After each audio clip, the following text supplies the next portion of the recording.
And we're live. It is Sunday, November 15th, 5:01 p.m. We are late because of some technical difficulties today. I had a lot of problems with the blue go live button. No, I'm just kidding. We're only on Crowdcast, and there is no blue go live button. We're not lying to Twitter. We're not lying to Facebook.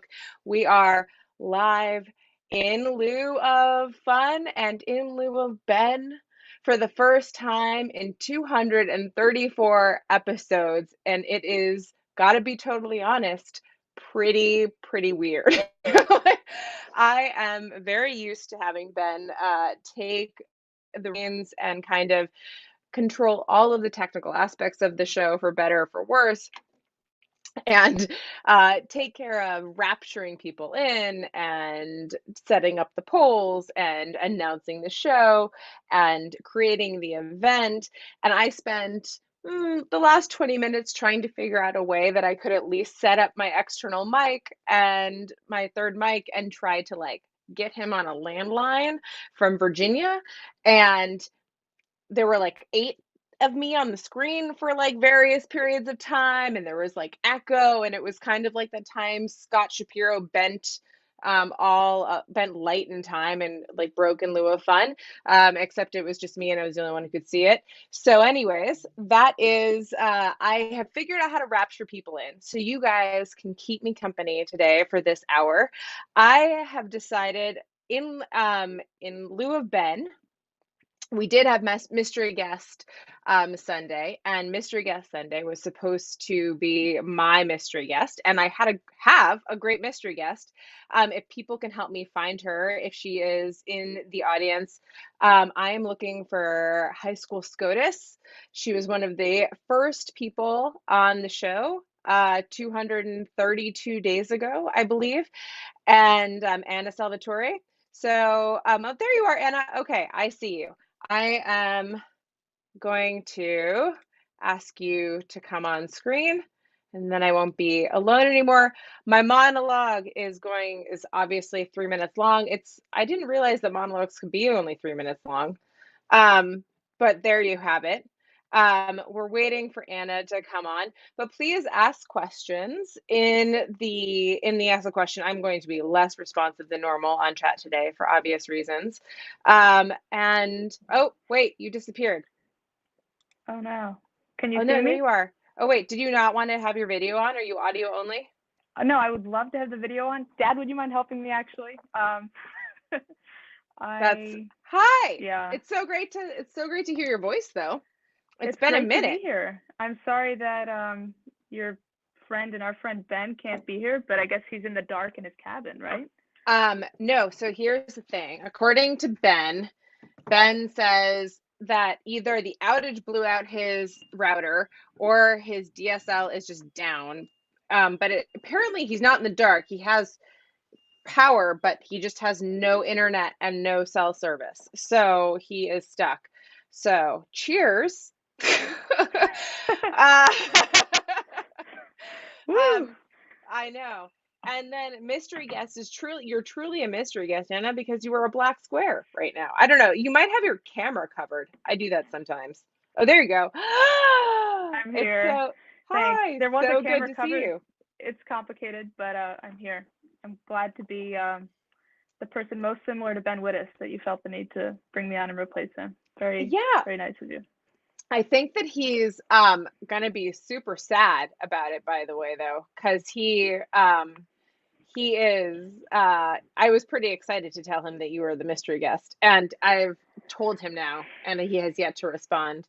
But hey, everybody, I'm actually, so Anna, if you're cool with this, I thought that we'd make it a super, even more informal and low key than usual, and we'd bring in lots of kind of the people in the audience. Since Yes.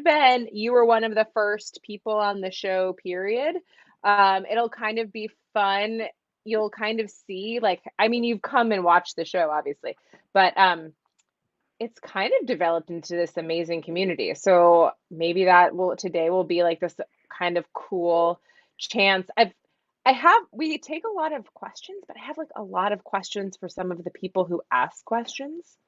Yeah, that's all good. So I'm seeing so many kind people saying hello. Hi, everybody. I was the accidental first guest. They were going to have on Danielle Citron, the amazing BU law professor, she and was then there like were the internet point problems. five guest. Yeah. You Yeah, were the full episode one guest. So indeed. So I'm back. But happy to answer any questions. It's okay that I don't see Ben because I see him every day. I'm an intern at Lawfare and yeah. have been for the past few months. So I get So my Ben time. Kathy, thank you for the reminder. Everyone should feel fine to remind me to do various things because the joy of having co-hosts is that normally you remind each other. And so right now, Kathy Allen very kindly reminded me that I have not introduced you yet to those who have not been watching In Lieu of Fun since episode 2, 1, whatever we were calling your episode. And so Okay. everyone, this is Anna Salvatore. She is a recent graduate. Is it Princeton High School? Is that the name of your college or It's your high called school? Hopewell Valley Central High School. So it's Oh, about there 15 you go. minutes from It's Princeton very wholesome. And you are going to be a freshman at Princeton next fall, next year. Yeah. and you're taking a gap year this year, and you've been interning with at Lawfare with Ben. So why don't you really quickly summarize why I call you High School SCOTUS, how you got to know Ben, and then that'll kind of explain how you got to know the show and got to know me. Sure. It's such a snappy name. You can't resist calling me. I know, High School Yes. SCOTUS. It's kind of cute. I know. I came up with it in 10 minutes, which shows. Yeah. So I became interested in the Supreme Court very randomly in my freshman year of high school, as one does, and started a blog about it where I wrote about cases that affected high schoolers in the past, and then gradually moved on to writing about cases that were being heard at the Supreme Court every day, modern day cases, previewing oral arguments, summarizing opinions, and interviewing journalists, judges, law professors, a court artist. That was my thing for the past few years. And a bunch of other high schoolers found me on the internet, whether like through Twitter, through my blog posts. And so a crew of like 14 other teenagers became part of High School SCOTUS. It just became a part of my identity. I met Ben because he was one of the people I first reached out to in, I think, April or May of 2018. I had been an admirer of Lawfare for a while, cold emailed him asking if he would talk to me, and he said yes. It went Ben's good at really that well. kind of thing. Yes, yeah. We talked for like an hour. I asked about what he was like as a high school student in our interview, which was interesting because he didn't like school very much. Yeah, So isn't that an interesting thing about him? You'd kind of think he's so dorky. You'd think he'd love it. yeah, he didn't like school much. He was a prolific musician back then too. He played music all the time. French We horn. just kind of traced his whole arc. I think it was yeah, the horn. We In talked Lou and about like Ben, we talk about Oberlin Ben and and his French horn. Yeah. yeah. So it was a surprisingly in-depth interview. It went incredibly well, and since then we have just kept in touch. He returned the favor and interviewed me when I was like 16 on the Lawfare podcast, and it's been really cute. He's like a mentor figure to me. So I'm so excited to be part of his team now. Yeah, so what's it been? Is it been exactly what you expected? Has it been super different? Like, what's it like working? Well, first of all, working, not that you'd have like anything to necessarily compare it to, but what's it like kind of doing writing full time versus doing writing on the side while you're also trying to finish high school? Well, it's cool writing full time and working for Lawfare in the sense that I get to hear the Lawfare folks talking about current events every morning. They have a morning meeting at 9:30 and they just discuss what podcasts they're going to do for the week. Like, oh, let's bring on Alex Vindman. Let's bring on like Kate Klonick for Facebook and platform governance. Like, they're always bringing more people into the orbit and talking about the news in their typical high flown way. So it's cool to just listen into that. But working for Ben is fun. Like, once I got a text from him at like 8:30 a.m. asking if I had ever listened to a district court hearing before. My answer was no, not yet. And so my assignment that day was to listen to like 4 or 5 hours of Michael Flynn's status hearing, just by calling in, dialing, and taking notes. I took notes the whole day, and it was genuinely scintillating. That was when the government wanted to dismiss its case against Michael Flynn, and Judge Emmett Sullivan of the DC District Court was kind of like, I don't know if we should do that. I took notes all day, and then Ben and I co-wrote an article about it. That was super cool. That was one of the highlights of being here. It's funny that you cut your teeth on covering a trial with Emmett Sullivan, because I covered the Ted Stevens trial, the when Ted Stevens was alive, like back in 2008. And he did that, and he's really Mm-hmm. with it. He's a really interesting, good judge. I really enjoyed him.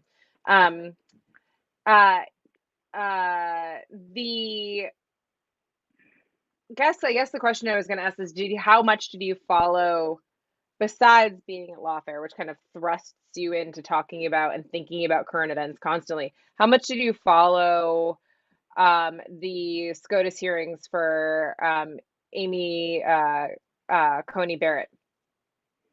Actually, not too much. Since I kind of like dramatically, pretentiously retired from high school SCOTUS, like in August, I have not been following the Supreme Court that much. And I I kind of wish thought I it was could retire from something at like 19. I know, I know. No, I laugh at myself for doing that. But I kind of thought it was a foregone conclusion that she would be nominated, so I didn't see the point in inflicting those hearings on myself, and like listening to senators like confusing originalism and textualism, which is okay for like 300 million people in America, but senators should like kind of know what they're talking about if they're on the Judiciary Committee. And just hearing like Senator Kennedy of Louisiana ask who in the House like did the dishes. I Oh didn't yeah. I Were didn't you need to hear surprised by that. that? You No, weren't I was not surprised by that surprised by though. that. Yeah. Yeah. No. I Yeah. expected it. Yeah, like I saw Judge Coney Barrett come to Princeton do a lecture, so I'd seen her a bit before, and I kind of knew her drift, like a conservative originalist. And what's up in the air and what I'm interested in is to see how she treats precedent. It seemed like, from what little I understood of the Obamacare case, like it seems like she might be willing to let the law stand, but yeah, it seems like she'll be firmly on the conservative wing of the court, and so I haven't been paying too much attention. Yeah, I think that that's right. And I feel as if hi David.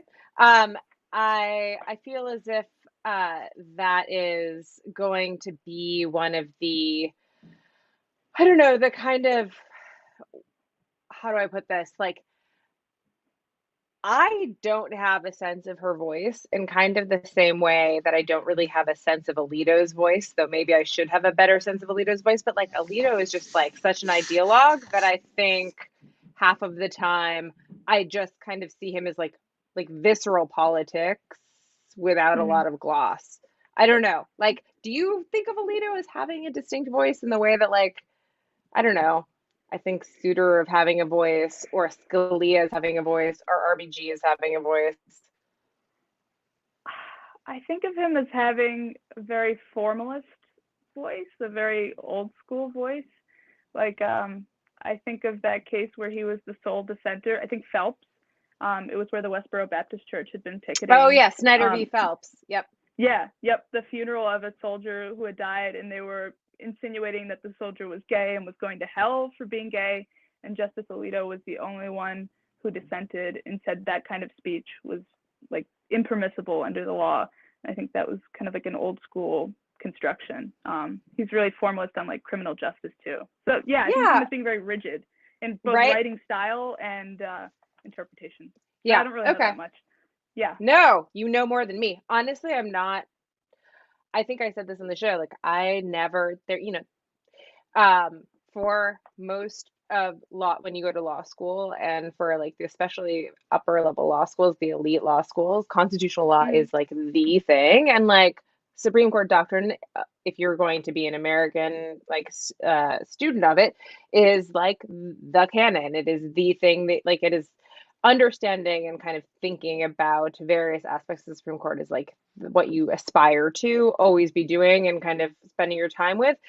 But for me, like, it's just because I'm interested in private companies and how private companies create their own rule of law within the carve outs the governments provide, or in the spaces the governments can't reach. Um, there's like, it doesn't really matter. Like, so I'm kind of like, unless they're hugely changing those things. The majority of what the Supreme Court does is just like not super relevant for like what I have to do. You know what I mean? So Yeah, I yeah, do. yeah, And I agree with Mike Godwin in the chat saying that Gorsuch has a voice, not Alito so much. Like especially if you're going with writing style, which I love to pick apart in the justices' yeah, opinions. Like Gorsuch loves to start out with a snappy epigram, yeah. and give like clear examples. But if you're given like an Alito opinion, I don't know if you would be able to figure out just by reading it that it was distinctly his in a way that That's you kind of what definitely I would with mean. Justice Kagan. So that, yeah, when you're talking about voice, That's what that's I right. meant by voice is like the style that they write in. I just don't have, and like, I don't know. I don't know if ACB has a voice or not. We shall see. Um, okay. I haven't heard about it, so I feel like people are like, she's a straight up FedSoc kind of devotee, and that's like what you're going to see. And so, and that seems right to me. Oh, I thought Uh, you were talking about me for a second.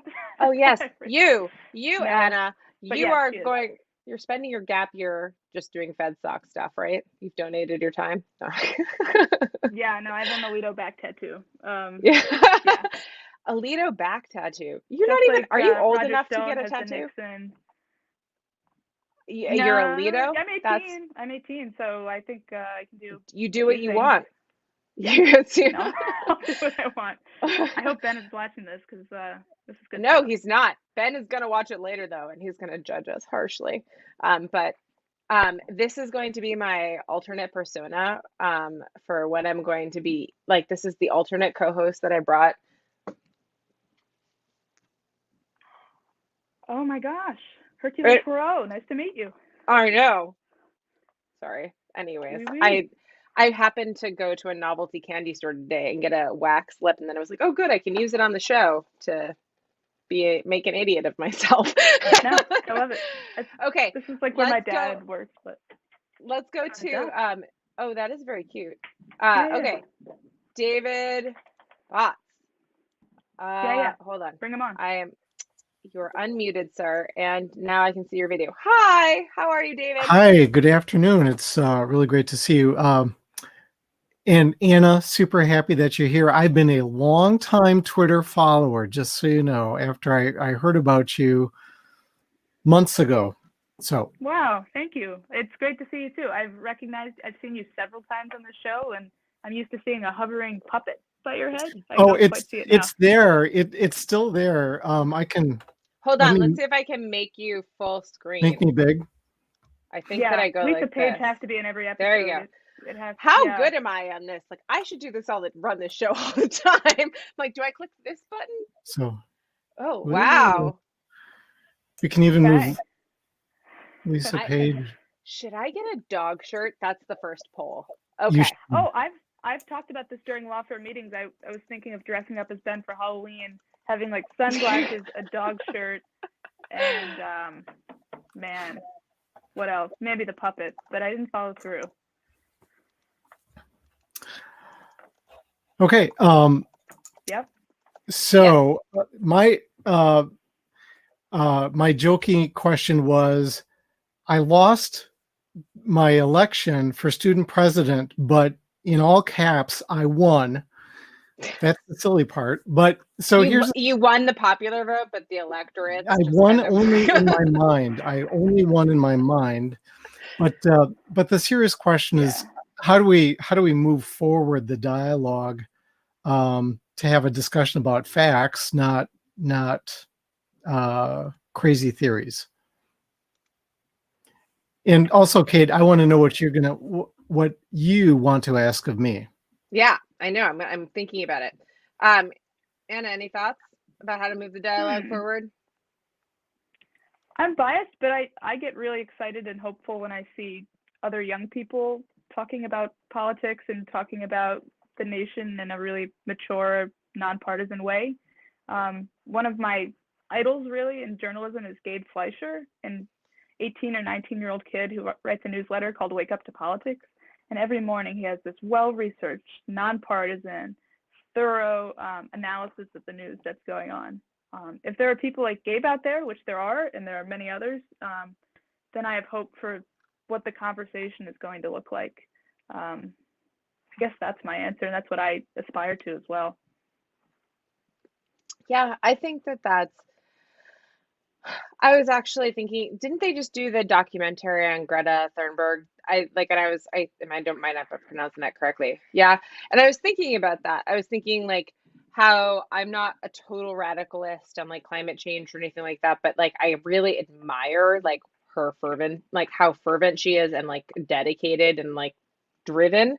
Um, Hmm. and I kind of, and that she's, as a young person, is so involved, especially in something that's obviously going to shape her, for her life for forever. Um, but the one of the things that I was thinking about was like, I was actually curious. You see all these kind of silly TikToks and all of this kind of goofy stuff on social media, and you wonder if it's just the visibility of it makes the youth look less concerned and like kind of like less serious right now. But at the other side of things, I think that maybe things have really changed in a positive direction with young people being very, um, very motivated to do stuff. But what about you? What you answer the question, David? I'm interested in what you're thinking. Hmm. Oh, hold on, you're muted. Hold on, it's my fault. There you go. No problem.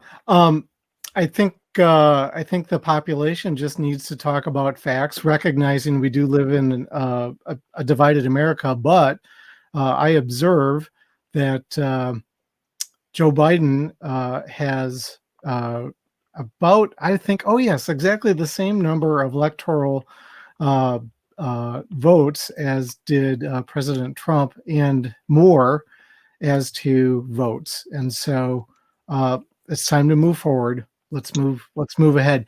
And I guess the other thing I would do is sort of frame it as we don't have time to be screwing around because of the COVID. So let's get going. Yeah, I think that that's right. Thank you so much. Bye, David. Great to I see you again. good. Okay. Okay, Okay. we seem to have a guest on the show. Are A we very, having, oh my gosh, is this the Tony Cabo puppet? actually, Tony couldn't make it. He asked me to take over. He had a little issue there in the bathroom. So anyway, my name's Arturo, Arturo. Okay. long time listener, first time questioner. Awesome. Hi. And anyway, I'm hoping I look um, okay. Uh, so You my look question great, for both of Arturo. you, Kate and Anna, I hmm just want to let you know I take everything here very seriously. And it's very important to me that we maintain a level of seriousness. hmm Having hmm said that, my question is back to the Justice Alito and his recent whinging. And I'm wondering how you feel about his recent whinging and publicly complaining about being canceled. And kind of funny for six Catholics on the Supreme Court to say they're being canceled, but what are you going to do? And I'm wondering if why he's doing that, if he's whinging because he's heard about the election results, or if he seriously feels like his voice is being canceled. And is this a kind of a portent for the future? And would you expect that we're going to be seeing more and more of this from Justices Alito and Thomas in particular, and the rest of them in general? Great question, Arturo. Thank you for coming on the show for the first time. Thank you. Thank you very much. I'm freezing. Uh,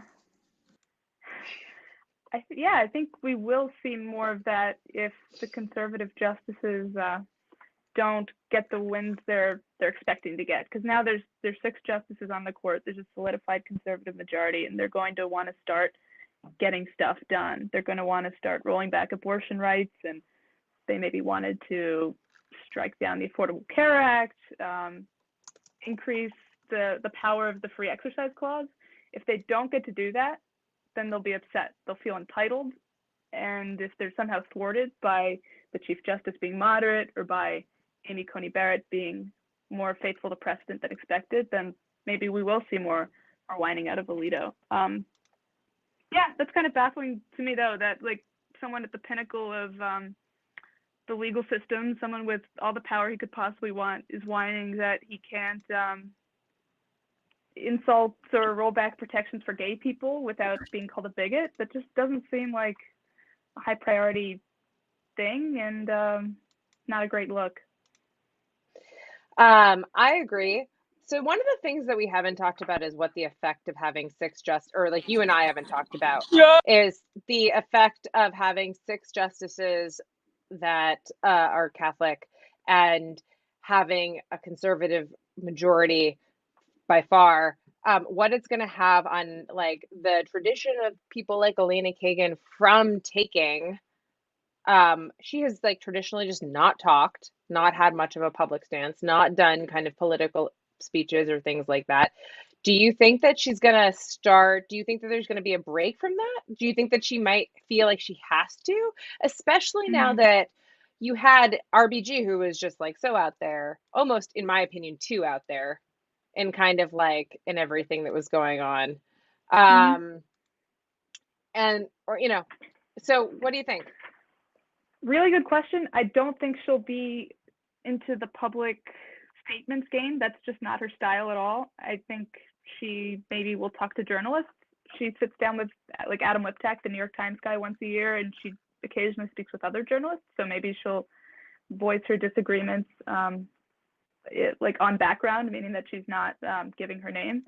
But I think like Justice Kagan has always been more of a behind the scenes savvy operator.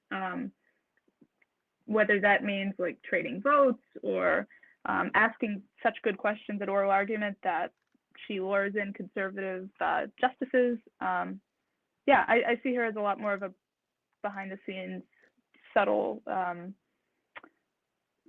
operator than Ruth Bader Ginsburg, who is more willing to say stuff publicly. Yeah, I think I completely agree with you. Because Ginsburg came from like an activist background. I mean, there was never kind of even a balance of kind of neutrality, right? Like she was an advocate. And that's not Kagan. It's never been Kagan. So I think that and if there's one thing that I think people are allowed to be once they hit the Supreme Court or feel that they're allowed to be is like to kind of finally be themselves in all of the ways that like they've been holding back. And like as they say, if you're going to be president, start planning to be president when you're 12 or like whatever it is that saying is. It's the exact same, if not more so, for the Supreme Court. I wonder what it means for Justice Kagan to be herself, though, because she's good in the dissenting role, like in Ruth versus Common Cause, like fiery gerrymandering, or Janice, the labor unions. Like she can rip into other people, but she can also maybe write moderately and like. Has she written a majority opinion yet, Anna? Has she written a majority opinion? Yeah, she wrote Maslenjak, which was an immigration case. That's the one that got me into the Supreme Court in the first place, really? actually. Oh, that's a cool story. That's so funny. Why was it the one that got you into she's just an exceptional writer. Speaking of different voices of the justices, she's really has just a really like very, very, people have said that like her skill at writing is comparable on the left to like Scalia's on the right, where Scalia is just known for like wit and eloquence and rhetoric, like in the same way that she is known for that. But go ahead. I'm comparable. Sorry. Yeah. Yes. No. So I got into that case because I was in a study hall, bored. Maybe as a young Ben was bored in high school, but I was reading the New York Times on my computer and stumbled across this case. People in the audience, do not be ashamed that you don't know this case. It's like very minor, but it's about a Bosnian woman named Divna Maslenjak who applied for citizenship and got it in the U.S., but it turns out she had lied about a critical fact in her naturalization process. She had lied and said that her husband was not in the military when he in fact was in the military committing, or maybe not personally committing atrocities, but he was in a very controversial group. So the question in that case was, how important does a lie have to be for you to strip citizenship from somebody? Does the lie have to be material? In other words, did her citizenship Did getting it hinge on whether that question was answered, or could she have lied about her weight and had it stripped away? Like, could it be a minor lie and have her citizenship stripped away, or did it have to be a big one?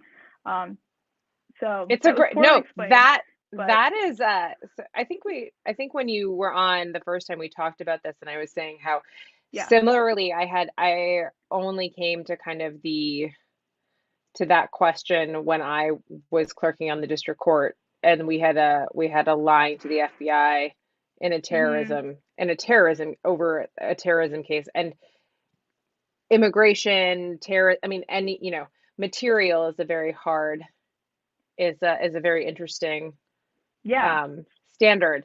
I would say that I don't think at your age I had a real appreciation for the nuance of language in the law. I do think I suffered from like kind of the idea that like the law is the law and how hard can it be to apply it? It's a rule type of thing.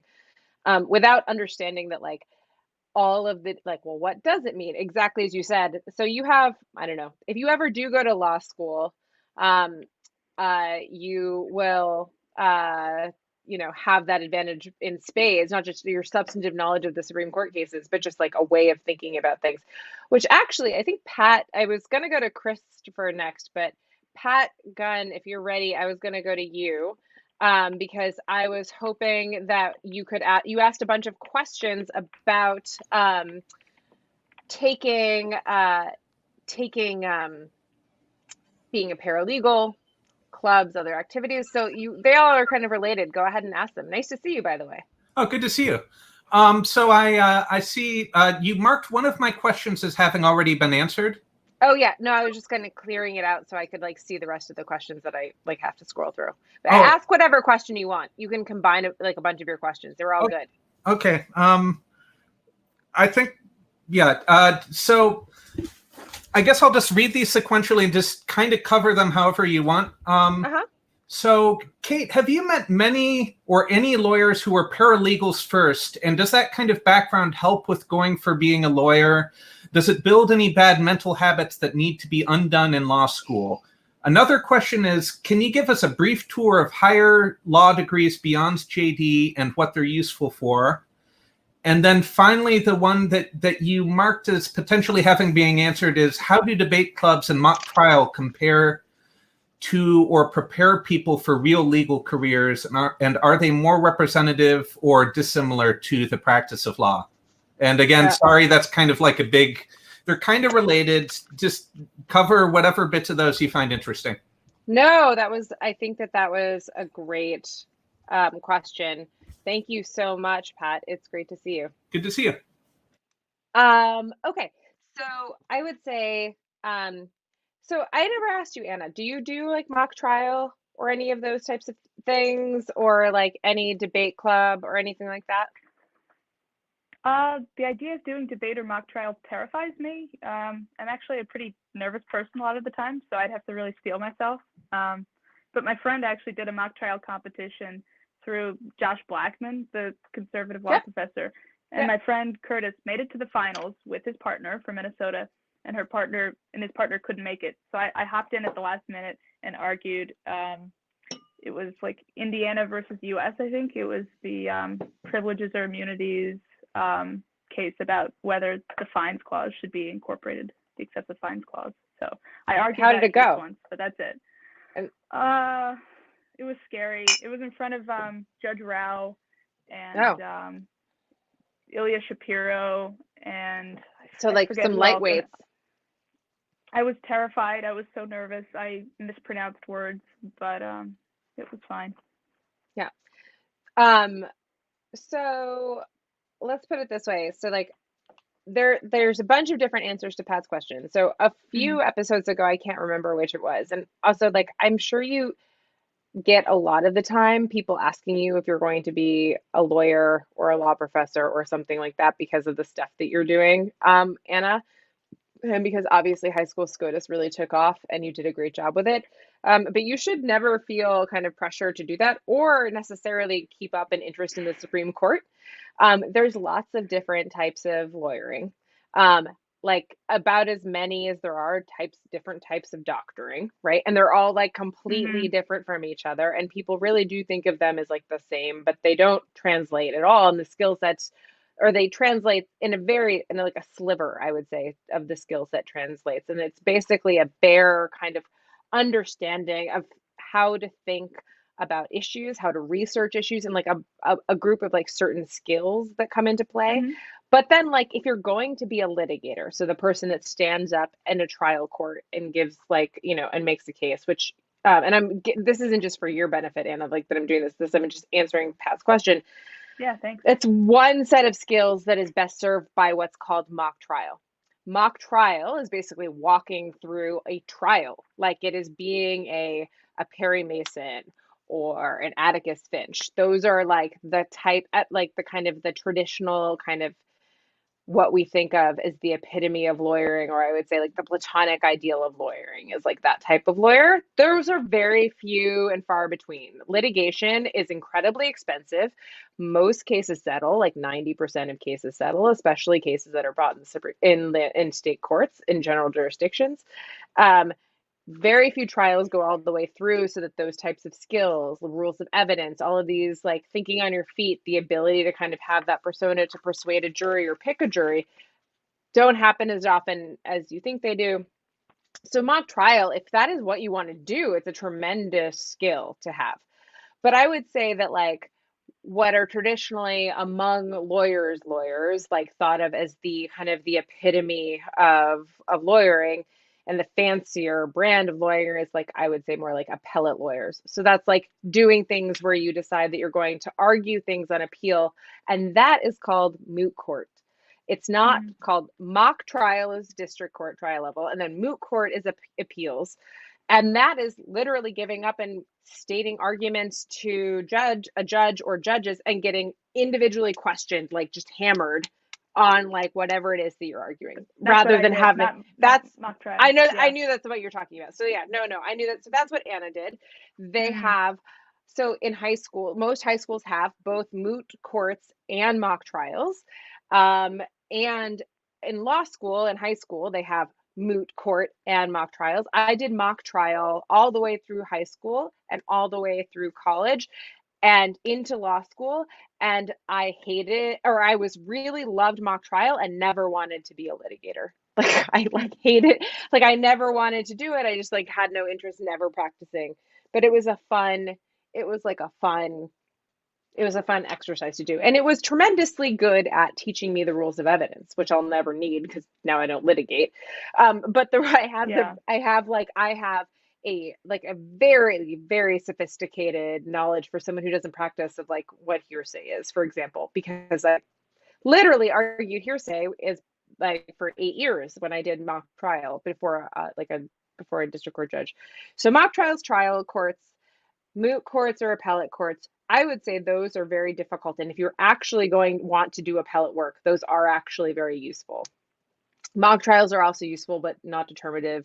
You can do them for any reason. And then moot courts end you up in like a kind of doing appellate work, ideally. And then debate is just, I think, really good generally for any type of public speaking. And I wish that I had done a little bit more of that because it's less rigorous and like kind of has less formalism than moot court and is more based on just pure argument and dialogue back and forth. And that is more like the day-to-day of like what I do on panels or what I do on like various types of things. And that I wish I had done a little bit more and never. We just didn't have a debate club at my school, but my friends who did debate, most of them became lawyers. A lot of my friends who did both mock trial and moot court, I would say like 75% of them became lawyers. And a number became paralegals because paralegals get paid very well, especially at big law. It's like an over 100K salary usually. Like they work you really hard. It's like not enjoyable, but it's like a really good way to, depending on what you're doing and how they train their paralegals, it is a decent way to kind of learn some basic research skills or save some money for law school. It really depends on who you're paralegaling for and like the type of work that you're doing, whether it ends up being a valuable experience to take with you to law school. If you end up working on one type of very narrow case that has like one particular type of like law, and you're not really doing that much legal research and you're mostly doing doc review or something like that, it's not going to be that useful to you, like honestly. But if you have people that like are eager to shepherd you and kind of like guide you through and give you interesting assignments and challenge you and work with you, then you'll really get a lot out of paralegaling.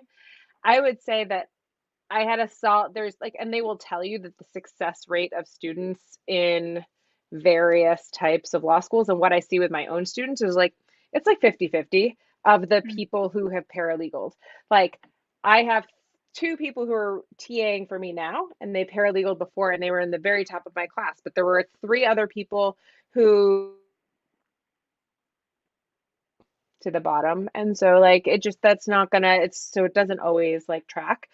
And then finally to your other question, which is just like, what are the degrees in America past JD? And there's an SJD, which you really only get if you're an international student and you can't get a JD. There's an LLM, and those are specialist degrees that basically are masters of law that like you get if you want to do tax law or certain other types like environmental law. There's some LLMs for that. And those are 1 year on top of your JD. They are not necessary for anything. Like you can become a law professor with only a JD, or no JD at all, frankly. And although that's much more rare. And then of course there's a PhD, which is, a Juris Doctorate, not a Juris Doctorate, a either done and can be done in combination with a law degree or on its own, and that's 3 to 7 years, depending on whether you do it in combination with a law degree or on its own. In any event, I hope that answers your question. That was a very long answer. I apologize. Christopher. Hello. Yes. Hello. How is London? Hi. How's it going? It's dark and cold and dreary. So, same old, same old. Yeah. Yeah. Still in lockdown through the end of the month. Hi, Anna. Great to have you on the show.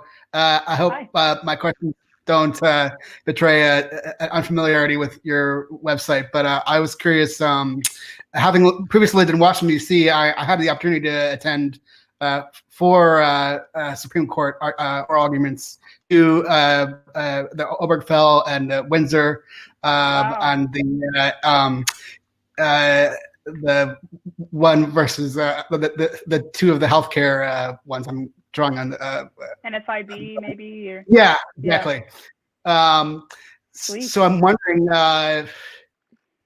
have you had a chance to be in DC for any of the arguments, and what was sort of a highlight for you? And if not, what would you be looking forward to the most? And sort of my first question, which I skipped over, was what do you consider the most consequential case of your lifetime so far, or the most interesting, or whatever? Lifetime, or since she's been doing high school SCOTUS? Let's say that, I don't know. Either way, I'll leave the answer to you. However you want to answer. Since in your consciousness, the most recent case that you've been like aware of. Yeah. That's really difficult. Thanks, Christopher, for the questions. I have been lucky enough to go to oral arguments twice. I think both really early on in the term, once on October 1st and once soon after that, like 2 years ago, and 3, I have no idea. Embarrassingly, I actually forget what the cases were about, because they were not big cases. The occasion for going to DC a couple years ago was going with the other writers for my blog. So they flew in from Washington State, North Carolina, New York City, and we all met for the first time and went to the Supreme Court. So I think I remember one of the cases was about qualified immunity. There were police officers entering an abandoned house where people were partying. It was a bachelor party, and there was someone named Peaches involved. So Justice Kennedy asked about this. I remember this. Do you remember that party? That I remember the Peaches part. Yeah, I just like remember it. Like, yeah, but keep going. No, yeah, I'm really like bringing out the teenager here. But what I remember about that case is like Justice Kagan admitting to having like gone to marijuana parties, like dumb stuff. Yeah, so that was one of the cases. And then another case, I think it actually was called Class versus the United States, it had to do with whether if you pled guilty to a law that was now unconstitutional, whether that guilty plea could be overturned. I might be totally messing that up, but that was interesting too. Just being in that courtroom is such an amazing experience, and I feel really lucky to have waited in line and gotten in to see it. It's this towering room with pillars and red bunting, and off in the distance you see these people who you read about in textbooks and just read their work all the time. So it was surreal. The most interesting case of my lifetime is difficult. That goes back to 2002. Oh my gosh. So, I mean, like, let's see. I don't know. What do you think, Kate? I think you're better positioned to answer that. Well, I mean, actually, I kind of am, because 2002 is right when I started college. So that I think that like for most people, Anna, they don't really pay that much attention to Supreme Court decisions until like maybe they're in college or they're out of high school. But I think that I don't know, Citizens United maybe most consequential. Like I think that has kind of had, and people think that has had some of the biggest kind of ramifications. I mean, Obergefell for obvious reasons. I think like consequential can be obviously interpreted a number of ways, like consequential for civil rights, consequential writ large for all of politics, So yeah, I would say I really think that Snyder v. Phelps, that we talked about before, is like one of them. Is like kind of just a really, really important case from a First Amendment perspective. So I don't know. I'd say, Mike Godwin points out, Mike, I tried to bring you in. Wait, it says you're accepted and connecting, but you're not on screen. But anyways, which is weird. But Reno versus ACLU. Yeah, Reno versus ACLU. Yes, Mike, Reno versus ACLU. That's not in my lifetime, sir. Yeah. Oh yeah, doesn't count, Mike. It's 1999, Mike. Anyways, yeah, I think that I agree with that. Okay, Anne, it's your Sunday hair. You and your Sunday hair. Oh my gosh, it's a fantastic Sunday hair. I love it. Hold on, I have to unmute you. There you go. Hi, you look great. Hi, it's crazy, but here I am because I can't resist a precocious, liminally high school college student. How are you, Anna? Very nice to meet you. I'm good. Nice to meet you too. So, I actually taught at Princeton for a few years as a lecturer in the history department because I went from being a journalist to a historian, which is something Ben can't wrap his mind around yet. But I think we're working. I know he's like, wait, Anne K is Anne Kornhauser? What? Like he every time you're on screen, it's kind of funny. I'm like, yes, Ben. Like he's like, but you anyway. Yeah, I went. Do you live around here? Do you live in central New Jersey? No, I live in New York. I'm not at Princeton anymore. Okay. I'm in the CUNY system. I live in New York, but I was at Legal Times before Ben. So I was a journalist for a while. Then I went back to grad school in history. So my first question is just, everyone's assuming you want to be a lawyer, or not assuming, but think maybe you do. Is that true? Or you're not sure? You're allowed not to be sure at 18. Thank you for asking that, because I'm not sure at all. And yes. I'm sorry. I thought that was like stated. That was like understood. Oh, I'm sorry. It's like no. I'm glad you brought it up, because apparently I didn't know. I just don't want her to think that I'm like, I just assume that people ask her that and that she maybe is thinking about it, but maybe she's not. I don't know. Right. I'm thinking about it, and actually, Kate, your answer about how many different types of law there are was helpful for me. I'm not sure at all. Right now, one of my dreams is to become a professional interviewer, like Terry Gross or Isaac Chotiner for the New Yorker. Oh my God, that's such a fucking good idea. I love interrogating people about what they do. That's the best part of high school SCOTUS. That's how I got to know Ben, and that just sounds amazing. I would get to read for fun. Like if I wanted to bring on a guest and they'd written a book, I'll get to read their stuff and I get paid for it. I mean, and this would go along with your McPherson love too. And you said the reason I thought of this is you said you were on the shy or John side. McPhee. That's what I meant. Not Wait, McPherson. John McPhee. James McPherson is cool too, but John McPhee for sure. Yes. So, do you know what you might want to major in at Princeton? I think probably history. Yay! Yeah. Okay. Because the politics requirement or the politics major has some kind of math requirement, which really scares me a little bit. Don't be afraid of math. A little bit of math is okay.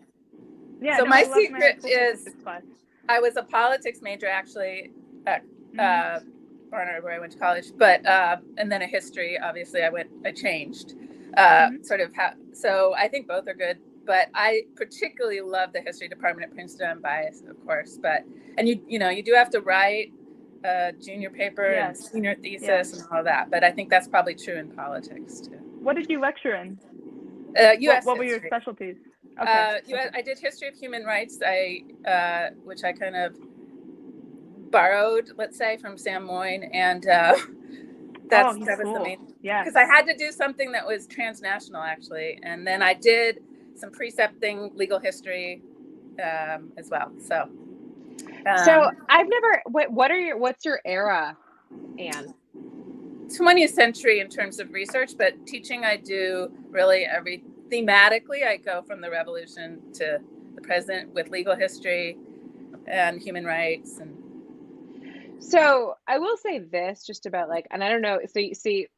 Anna's a great example. She was in history as an undergrad, and then she went on to find it later, and I would say that poli-sci is relatively close. It's not like you came out of left. Yeah, you didn't come out of left field on it. But I did I was modern American history, and I was cognitive neuroscience, and everyone thought that at Brown there's no core, so you can just so you can kind of split. So it's very easy to do two majors.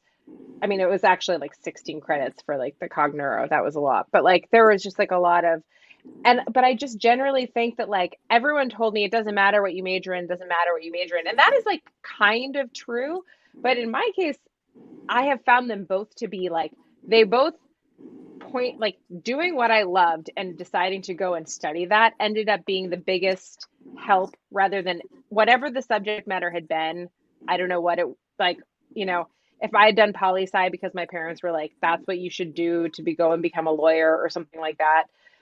I quit hard neuroscience, because I decided not to go to med school and because I was getting bored of the classes at that level. And I switched over to the classes that I liked. And I just would say, even everyone thought I was being stupid to do these two crazy, totally differential degrees. And they ended up completely influencing my scholarship now. And both are super relevant. And I just love that I have a background in both of them. So I think it's amazing. Yeah. Anyway, it was super grateful. Yeah. It's a great school, obviously. So you have a wealth of choices, but but yeah, it only lacks a law school. But what did they rename the Wilson School? I think, right? What is it now? The Politics School? Didn't they rename it? They named it the Princeton School of International Affairs for now, until a donor empties their pockets. Until a donor, yes, yeah, exactly. Yeah, cool. It's great to see you, Anne. You too. Thanks for coming on. Great to meet you, Anne. Bye. Okay, we have 5 minutes left for 2 questions, and Frank has a great question for you, and then we'll finish up with the lovely Mike Godwin. Hey, Frank, how's it going? Pretty good. Thanks for having me. Yeah. So I have a question pretty much for Anna, and just so people know, I actually do civic education as for the American Bar Association. That's sort of my job, to help put the resources of the ABA to the service of having people understand our government and politics and law and civic engagement. And a lot of this, there's general public, but then there's also the K-12 environment. And Anna, you are just the poster child for the kind of civic knowledge and engagement we want people to have when they emerge from high school. And I'm curious what kind of civic education you had, what kind of classes you had when you were in school. So, did you have AP government or any kind of civics class, or is just something that you kind of had to do in different classes, picked up from different classes? And how did that relate, more importantly, how did that relate to the kinds of things that you're excited about and that you started doing, like, high school SCOTUS and that kind of engagement? How do those two things work together? And if you want to generalize to your peers as well, I'd be very curious in hearing about that. So, and thank you for turning me on to both High School SCOTUS Today and Gabe's newsletter, which I have totally forgot after I heard about it the first time. So thank you. Of course. Frank, we also have questions really quickly. We have a question about the map behind you. Oh, it's a map of gangland Chicago from the 1920s. It's incredibly detailed. Maybe if I can find a version on the internet. Yeah, if you can find it, I'll put it in the chat because it's kind of cool. You can spend a lot of time reading that map. Yeah. Cool. Thanks for coming on, Frank. Well, my pleasure. Thank you. Wow. So here in New Jersey, the fate of the world rests in the hands of children, Anna. It is up to you. No, I think that Frank was exactly right. But no, he's right about the importance of civic classes. In New Jersey, they have really stringent requirements for how much U.S. history you're supposed to take. So I had 2 years of U.S. history back to back in my sophomore and junior year, and then in senior year I had AP government and AP European history, which not exactly civics, but all kind of high level history, and that was great. In AP Gov in particular, they talked about Supreme Court cases all the time, told us about Citizens United, Obergefell, but also about cases that affected high schoolers, which is where I got my start, like Tinker versus Des Moines, what kind of free speech rights we have. I didn't start high school SCOTUS because civic classes grabbed me. I kind of thrived on the restriction, like not being able to study civics in freshman year made me want to do it whenever I could in other classes. So I would be in my German class, which I didn't love, and I would be looking up the Supreme Court then. I would be in English class, and in a free moment would be desperate to read about the Supreme Court. Not being able to made me want to. That's really just me. Well, we should do that with math. Now that I know that you're avoiding math, I'm going to be you're not allowed to take math, Anna. Don't do math. Don't take any math. No, I think that makes a lot of sense. I think that I have to say that I argue a lot for civics, for a civics of tech, understanding your rights and your the rules and the workings of platforms generally as they relate to civic rights. And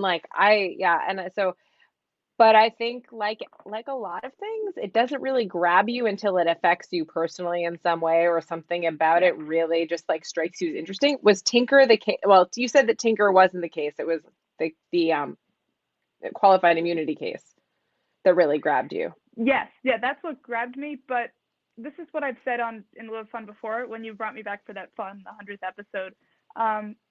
Teachers should let students follow what interests them within the bounds of a civic class. To get people engaged, you should have an assignment where kids can look up a Supreme Court case that affects them, that speaks to them personally, and then just go for it. They shouldn't be forced into reading boring case law right off the bat, but they should go for what's interesting to them, and then they'll care about the Supreme Court, and they'll learn how it works, and they'll read other cases.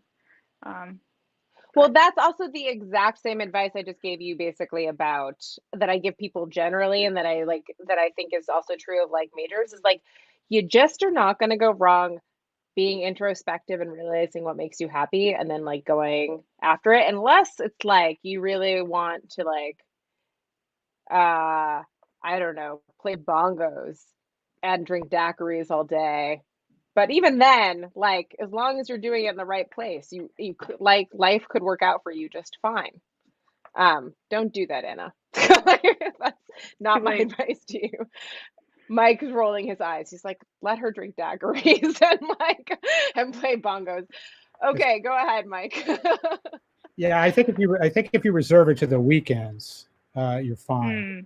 Mm-hmm. But so my original question was, what's your favorite free speech case? What's your favorite privacy case? And you can answer those if you want. I just want to chime in on this business of interviewing people and being a journalist as a thing that ultimately helped me a lot in law school and in being a lawyer, because being able to take a bunch of facts and construct them into a story that you could tell people matters a whole lot. And just having that habit matters a lot. And also journalism gets you used to writing fast, which is super helpful. So those are two suggestions. But back to the question, your favorite free speech case or free press case, and maybe your favorite privacy case, if you have one. Man, I like cases where in learning about the legal issues, you can also learn about the history of a certain time period. So for that reason, maybe like Debs versus the United States, which was about the socialist leader Eugene Debs and his right to propagate like anti-war speech. I like being able to read that opinion and then also learn about what was going on in US politics at the time. I'm a sucker for that stuff. Privacy case,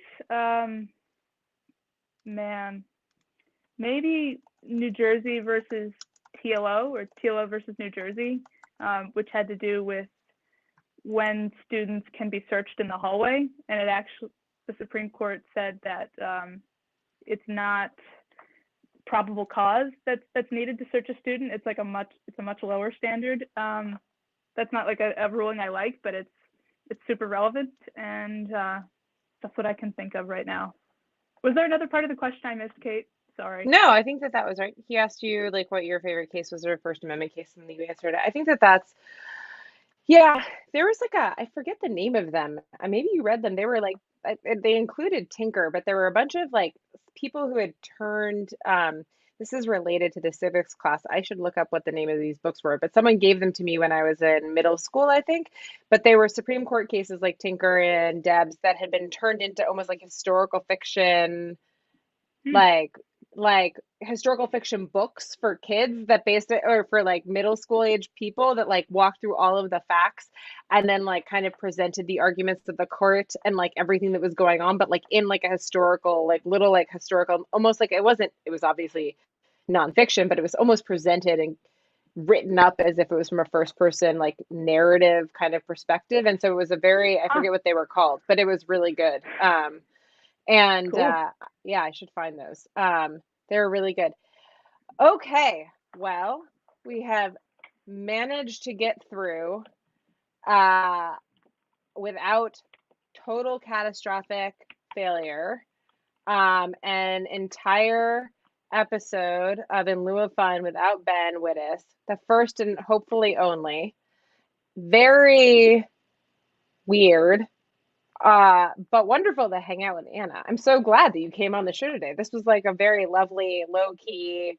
This was so fun. I wish it could go on for another hour. I know. More puppets would show up. That made my night. I know. Yeah. God, that was such a good puppet. Arturo, was that the puppet? Arturo's going to have his own Crowdcast account soon.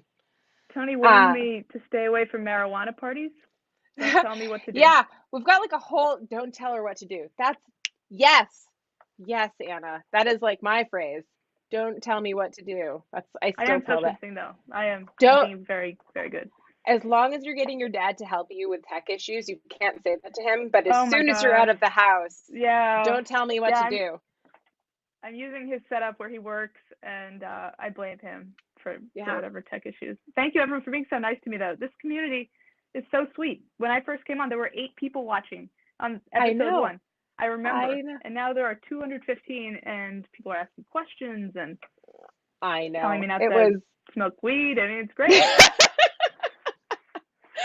And now people are asking me questions and giving me unsolicited advice. Life advice and like planning the next 25 years of my life.